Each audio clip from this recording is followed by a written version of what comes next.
Salut à tous, bienvenue dans ce nouveau tutoriel. Dans le tutoriel précédent, nous avons vu comment intégrer les fichiers statiques à un projet Django. Dans ce nouveau tutoriel, nous allons voir comment mettre en place un système d'authentification sur un projet. Ceci dit, nous allons nous rendre dans notre éditeur de test. Dans le fichier models profile, nous allons lier un utilisateur à notre tâche. Je vais ici importer l'utilisateur de Django en écrivant from Django.contrib.authenticate.model import user. Ok, nous allons lier cet utilisateur à nos tâches, puisqu'ici un utilisateur peut avoir une ou plusieurs tâches, c'est-à-dire qu'il est clé étrangère à notre liste to do. Donc nous allons la définir ici comme étant une clé étrangère.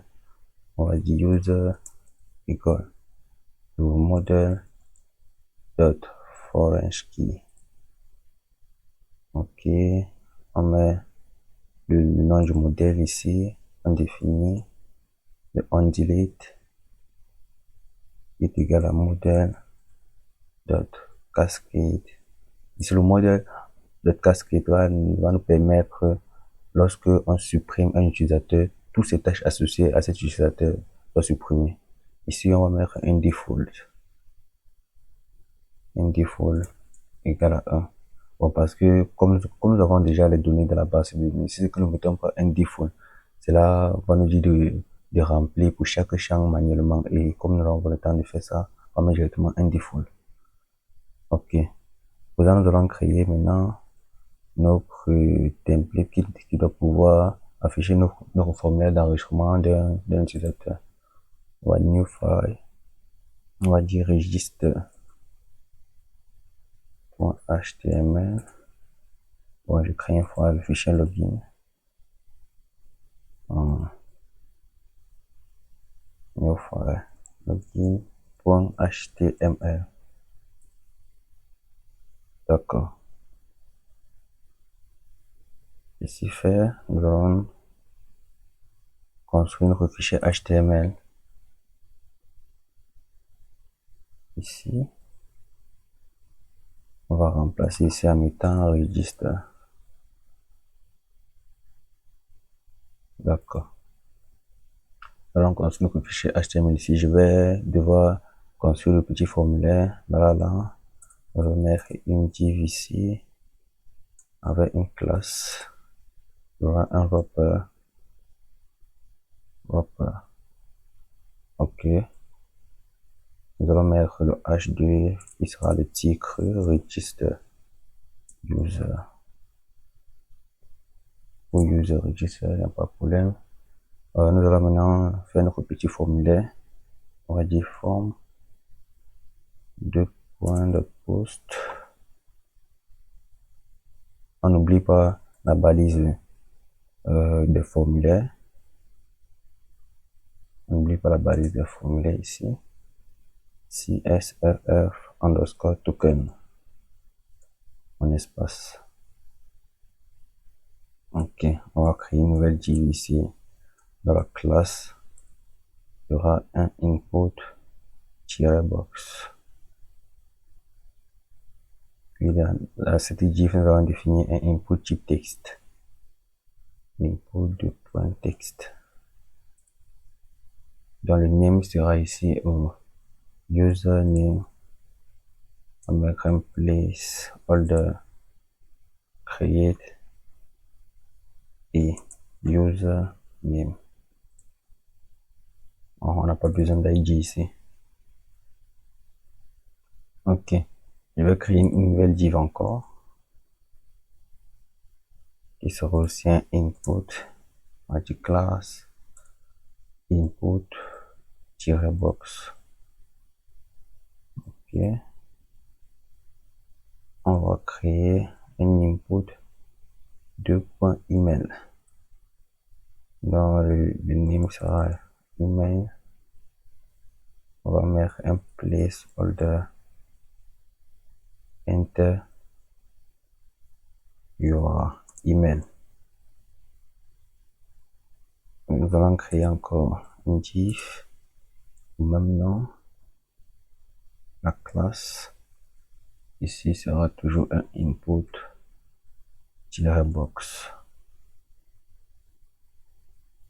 Je vais mettre un input, deux points, le password. Je vais mettre ici password. Oh, pas besoin de l'ID. Je vais mettre un placeholder. Placeholder. Enter your password. Ok. On va créer maintenant le bouton de soumission. Div. On va donner une classe ici. Input-box. Espace button.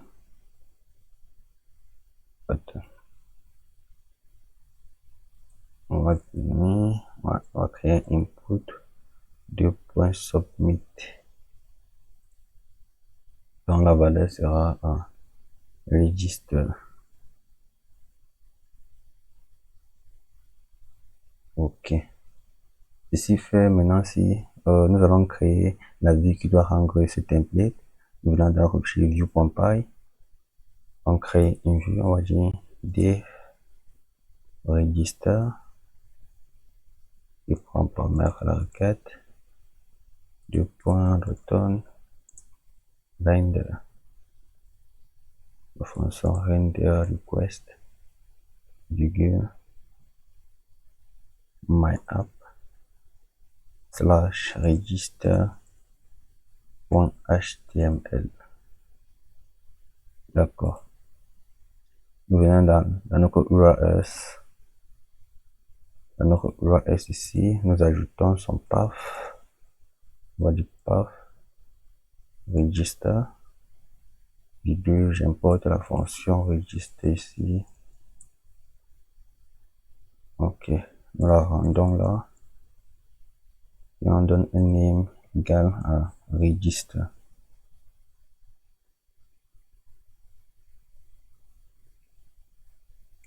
Ok, ceci fait, nous allons un peu tester pour voir si tout marche bien.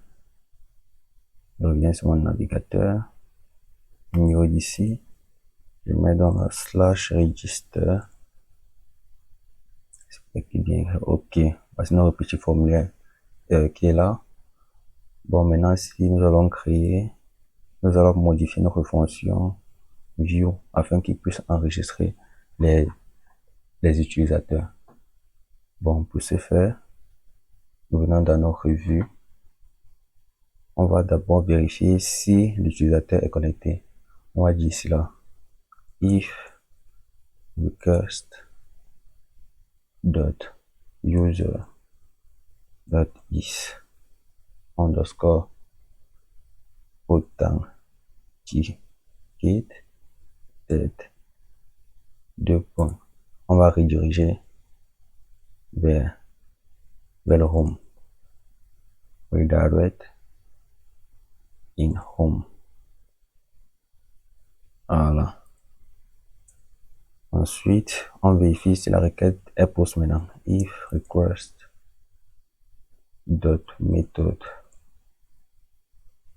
égale post deux points. On va récupérer les informations de l'utilisateur dans le username request.post.get username.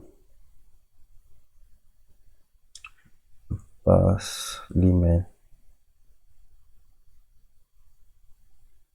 request.post.get email. Ensuite, le password request.post.get password. Ok, ceci fait maintenant ceci fait, nous allons ici vérifier sur la taille du mot de passe ici. Bon, on doit vérifier si que le mot de passe est une taille minimale en fait, c'est un peu ça. On va dire ici, la taille du mot de passe est inférieure à 3. Est inférieure à 3. Deux points. Ici, nous allons utiliser un petit module appelé message de Django qui nous permettra de rendre soit le message de succès, soit le message d'erreur. Nous allons l'importer. On va dire ici là, from Django.contrib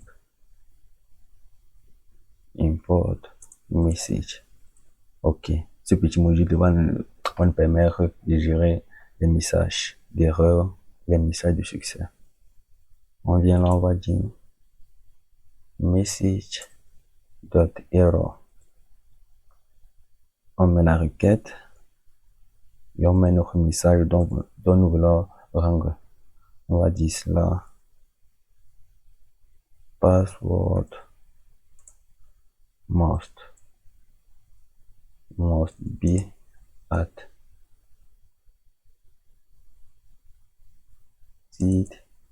3 caractères. Ok. Et on va maintenant retourner, on va dire return, redirect. On va rediriger toujours vers la fonction register. Bon, il ne bouge pas tant que le mot de passe est inférieur à 3. On va maintenant vérifier si le nom de l'utilisateur n'existe pas déjà en base de données. Pour ce faire, on va filtrer.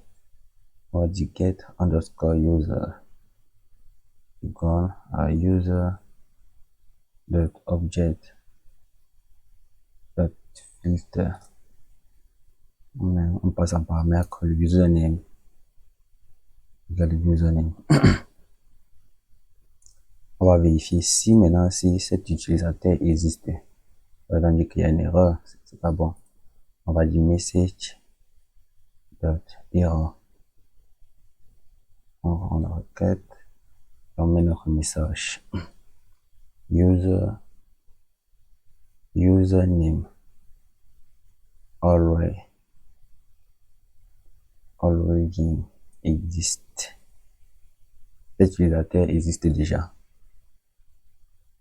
Oh, ok. Et on fait un retour redirect une register.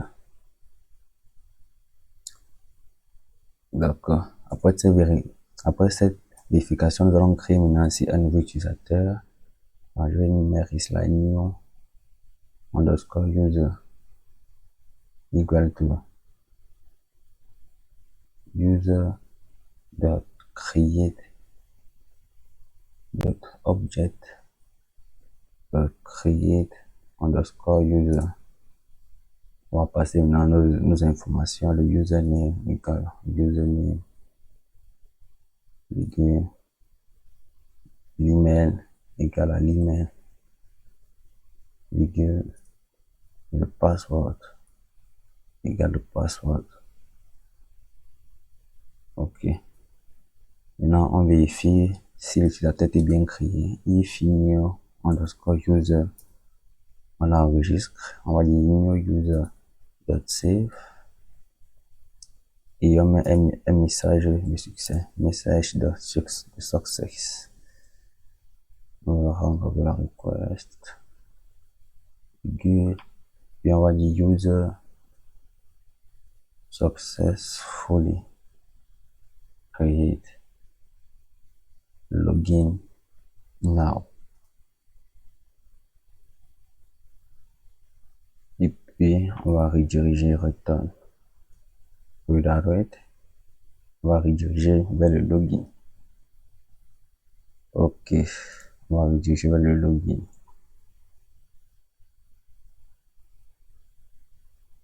Bon, comme nous allons rediriger vers le login, nous allons faire d'abord une petite fonction login. Ici, on va dire dev login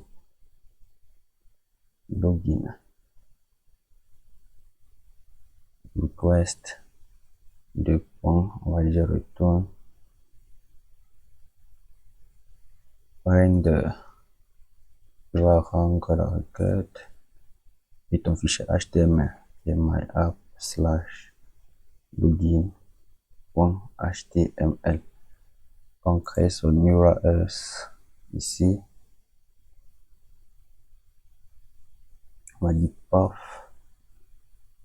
login virgule. On va importer notre fonction login. On importe notre fonction login. Virgule ici, on met name égal à login. Bon, je viens dans son fichier HTML. Je vais juste mettre ici un petit titre H2. On va dire login. Bon, on fait ça d'abord pour tester la fonction register si ça marche correctement. Login lors de la redirection. Ok, je pense que c'est bon. Je pense que c'est bon maintenant. Si on va voir sur notre navigateur, on actualise. Bon, ici, il y a une petite erreur. This view my output do not return HTTP object if you know instance. Ok, je regarde ça. On vient dans notre éditeur de texte. On regarde. Oh, d'accord, c'est l'erreur ici parce que j'ai défini le login dans la fonction register. Je mets un CTRL-V là. Et je vais effacer cette ligne. Ok. Je vais mettre des espaces pour que ça soit lisible. Je pense que c'est bon et je réactualise. Ok. Maintenant, si on va tester, si tout marche bien, je mets un test. On va dire test arrobase gmail.com. On met un mot de passe. 1, 2. Ok, ça recharge la page, mais aucun message. Oui, aucun message parce que nous n'avons pas affiché les messages à l'écran. Donc, nous allons aller dans le registre, nous allons afficher ces messages à l'écran maintenant. En bas du F2, du H2 ici, on va définir balise. Je vais donc dire cela si c'est que si les messages existent. Oui, on va boucler sur ces messages. On va dire for message in message espace. Enfin, on va mettre ça dans un P, ces messages. On va dire style ici. On va dire color in brown. Ok, et on affiche les messages.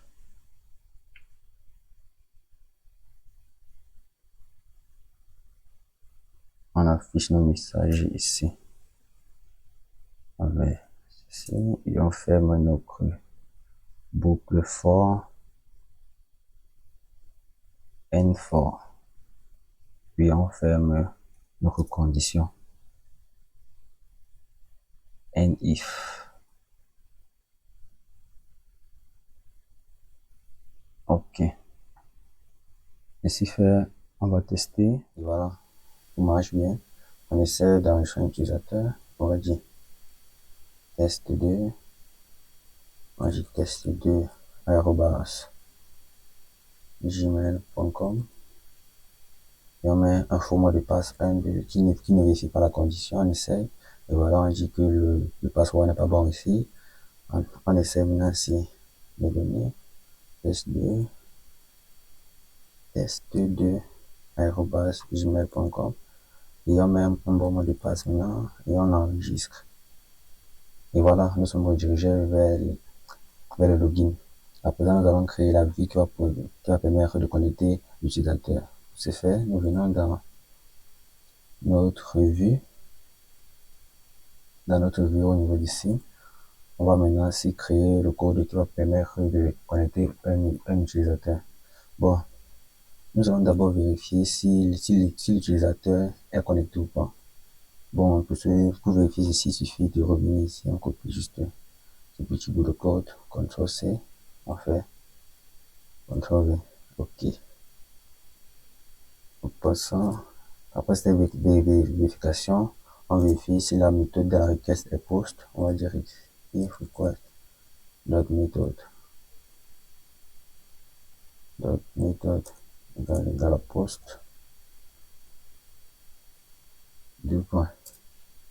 Si la méthode de la requête est égale à post, on va récupérer les informations. Le username égale à request dot post dot get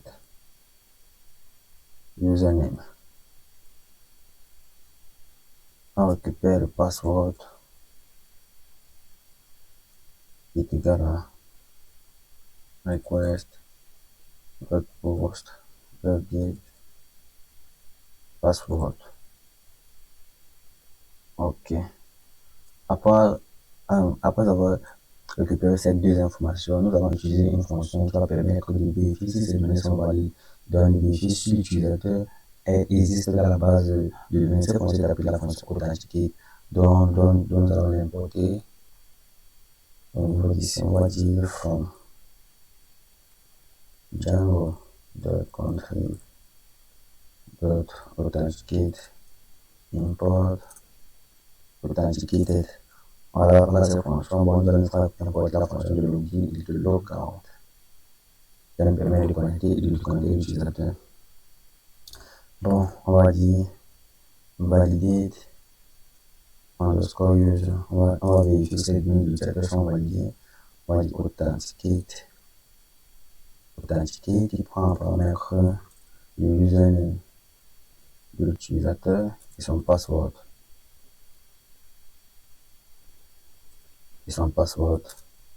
On va dire maintenant si ce que l'utilisateur là existe. Is not known.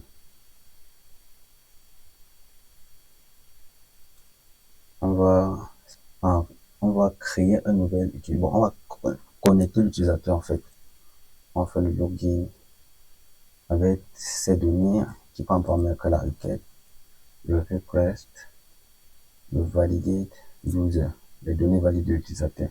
Bon, on connecte cet utilisateur et on le redirige vers le home. Redirect in home. Ok. Maintenant, si ces données ne sont pas valides, on va dire message.error. On met la requête et on met l'autre message. On va dire error wrong user. Détail or user does not exist. D'accord, à présent, mon curseur monté, je fais un CTRL X et je le remets ici. CTRL V. Ok. Si c'est le cas, on le redirige vers la connexion toujours pour qu'il puisse ancrer les bonnes informations. On le redirige toujours vers la connexion. Et voilà, notre fonction de connexion qui est terminée. Bon, nous allons créer maintenant le template. On va créer le template login. Ok. Il suffit de venir recopier juste ce petit bout de code dont j'ai mis dans le register parce que c'est pratiquement la même chose. CTRL V.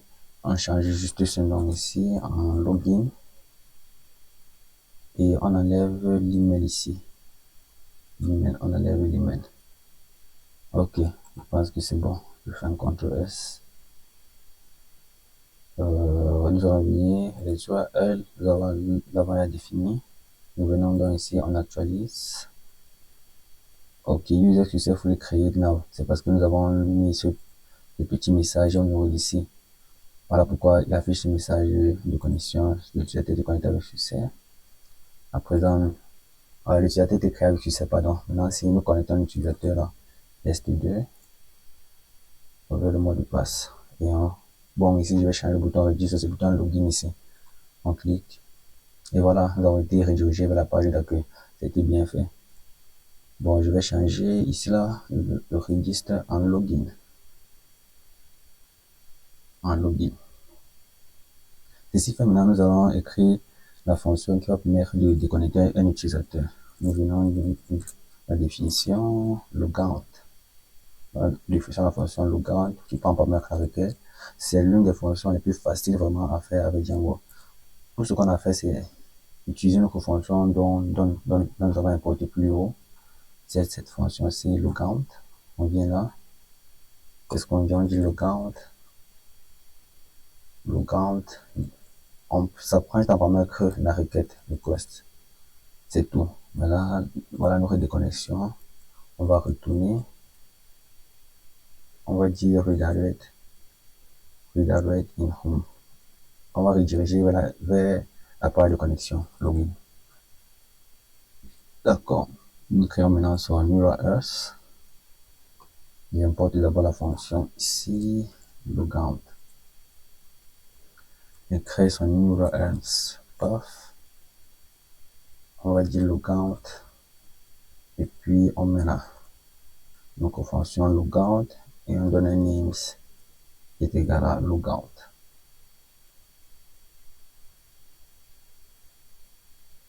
Ok, ceci fait maintenant. Nous allons créer notre bouton de déconnexion, puisque ici on n'a pas de bouton de déconnexion. On va créer notre bouton qui va permettre de déconnecter au niveau du index. Nous allons ajouter une ligne. Je vais ajouter peut-être là. On va ajouter un lien avec la balise URL. On définit l'URL qui indexera sur la fonction, c'est logout. Ok, on va mettre un bouton ici. Bouton avec une classe, on va dire btn espace btn-danger on va dire logout.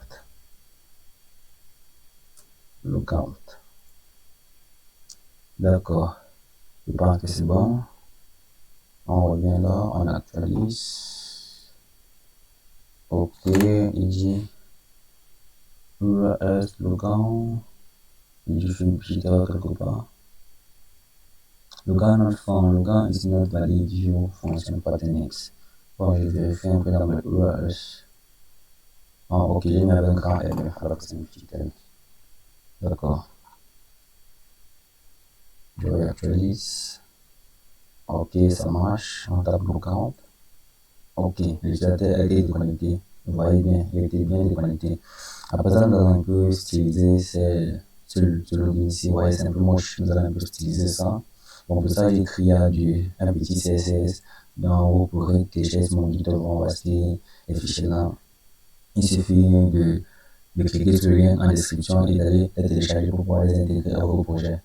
Bon, je vais donc intégrer ça dans mon template.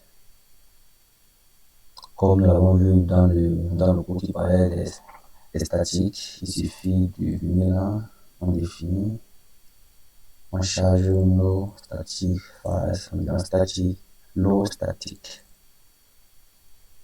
statique. Ici, on va indexer ces fichiers statiques. On va indexer là à la balise statique de Django. On prend maintenant le chemin d'un fichier statique. Nos fichiers statiques sont à la racine. Vous voyez ça, tout cas, je mets le point slash. Je suis dans quel fichier? Je suis dans le fichier login. Je mets login.css. Ok. Je vais copier cette ligne ici. On refait de même pour la fonction register. On vient là, on colle. Mais au niveau d'ici, on change plutôt en register. Register.css et on charge le fichier statique ici. Avec un load statique. Load statique. D'accord, je pense que c'est bon. On revient là ici, on actualise. Ok, voilà un peu le design que j'ai fait. J'espère que ça vous plaît. Voilà un peu ça. Si je viens maintenant sur ma fonction register, on voit ici ça. son design, ouais, voilà un peu aussi son design. Bon, à présent, regardons bien si je viens sur ma fonction Home. Si je viens à la racine, vous voyez, j'ai accès ici là, alors que je ne suis pas connecté.